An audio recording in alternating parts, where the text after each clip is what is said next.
especially within the chamber, you meet so many people, and it literally takes 3 seconds for someone to make a judgment about you. So when you're out networking, it's completely pertinent for you guys to dress the part, feel the part, and act the part. And everything down to your handshake, your looking into your eye contact, the way you shake up, instead of shaking hands, your dress.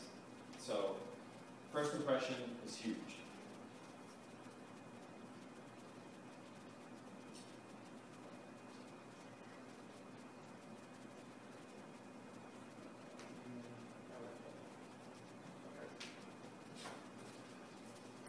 The other thing I kind of want to focus on with networking is planning. For myself, as a young professional going into the chamber, at first, I went in, it's thousands of people literally. You can go to one event and there's 400 people at one event. The chamber has, I think, close to 4,000 members. So it's very important to just have a plan and to be purposeful in your actions and whatever you're setting out to do, and to know why you're doing it, and then to be able to measure your success later. So if you're, let's say, in real estate, and you go to the Miami Chamber, obviously the real estate committee is the place for you to start. You plan for that, you look at the events that they have, you seek out your target market, and you go and you meet those people. Be very purposeful in what you do. A lot of times with our clients that are trying to figure out, well, how do I network, where do I go, what do I do? We use the metaphor of fishing, and it sounds very silly, but it's very true. When you go fishing, let's say you want to catch dolphin, you need to know the type of rod to use, the type of lure to use, the type of bait to use, the time of day to go, the season, and you have to have your coordinates in your plan. Without that, you can go out there not prepared, the wrong rod, the wrong bait, you're not going to catch any fish. You're not going to catch any clients if you don't do that. So whether you're in even a sales position or not, I think that networking and fishing like that is important to every profession, every industry. Just even in planning for your future, your first job out of college, you never know what's going to take you. You never know where meeting someone will eventually help you out in the future. So you'll always be planting the seeds. So whether it's sales or just even for yourself as a brand, your own personal brand, it's important to plant those seeds. So we talked about planting. Have you guys ever, late in your professional development stuff, I talked about the 30-second elevator speech? Have we told you that? Do you guys have like a 30-second elevator speech? Or I kind of half agree with the 30-second elevator speech, only because I don't like being scripted. I don't like being scripted when I meet with people. I think it's important to be yourself and to really know what it is that you're doing and who you are. And I think that if you have that down, then your 30-second elevator speech comes across naturally and not like you're trying to pitch someone. That's kind of the worst thing you can do, is when you kind of have that, hey, I sell AC units and, I keep you cool.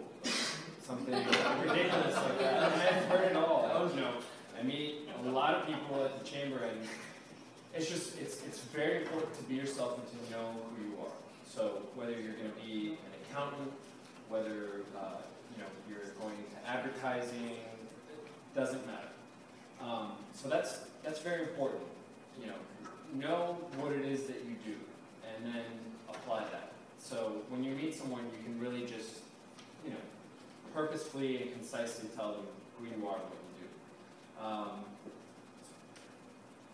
Talk about handshake. And then this is a good one, because I've seen some people kind of trip up with this, and it's, you know, small talk. You know, when you meet someone, there's the natural, you know, BS, it's small talk. There's, oh, it's cold today. So, you know, it's important to be up on current events, to know what's going on in the business community, especially. You know, I've never really talked about politics with anyone. That's one that I kind of stay away from because it's, you know, very touchy and people are entitled to their own opinions. But it's very important to stay up to date with current events and to kind of know when you're going into, let's say, a specific group or organization to, you know, to know something that will be able to set a rapport with everyone that you meet there. To just be prepared. And again, that goes back to the planning and to being purposeful. And just a quick anecdote on that. I mean, when I rejoined the chamber, we were my company was chamber members like 8 years ago, and then we went to Coral Gables chamber, and then we came back. And when I came back to the Miami chamber, I was like, okay, wow, what do I do? Where do I go? And hype had just come around, and I thought, you know what? I'm gonna do hype, but I actually want to do it to make a difference. I want to do something. I just don't want to be a fly on the wall. I don't want to be lost in the shuffle. Because at the end of the day, you really, really have to be tenacious, and you have to be active in whatever networking you're doing. And especially with the chamber, you can go, the chamber has monthly events. They have, you know, events that like are 3 days a week sometimes, and there's a lot to pick from. And you can go to all these events and probably see the same people, but the way you really get to know these people is by really getting involved, and that's by getting on a committee. And the same thing goes for if you're involved in a nonprofit or an organization like this. You know, really get involved and do something. That's how people are going to recognize your talent, and that's how they're going to get to know you. And you're not just going to be doing, you know, the handshake and the, oh, pleased to meet you, and do the business card exchange and that thing. You really got to put time into it. And it's tough because it's a balance, you know, especially when you first graduate, your first job, you're trying really hard to make a very good impression there. And, you know, chances are if you guys get a local job here, they'll probably be a chamber member. They're even a small business. And then even if they're a Doral chamber member, you know, when you get your first job, find out if they are. And then show that initiative and show them that you know, you're in it for the good of the company, but you're in it for yourself to develop as a professional. So, going back, because I kind of went off track, you know, putting the time in is very important. And again, when I started at the chamber, I was very purposeful. I said, okay, I'm going to do hype, I'm going to do this committee, I want to be chair. And I was able to do it. I did their hype awards, which I'll talk about later, and I was able to get recognition, and I was very lucky that they asked me to be chair, and I was very honored and humbled by it. I, you know, wasn't expecting it or anything like that. I just knew that I had to put in the time to meet people and have them really know me and know what my skills were. So I'll segue into kind of the listening and conversation aspect of networking, and a big part of that is being,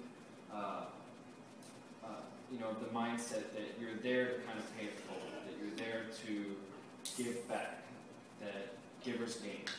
And the reason that mindset is great is because, number one, it's natural. I think we should all be that way. Whether it's, you know, doing something for a business committee or in a nonprofit. Being selfless like that ends up giving you more in return. And it's not that you should do that with that expectation, it's just the way you should be. And a lot of people are like that in the chamber. A lot of businesses are like that. They do a lot for the chamber, they do a lot for the community, and they end up benefiting from that. And that's the plus.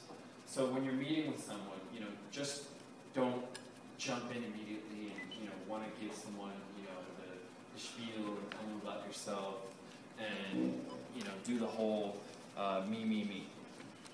For me,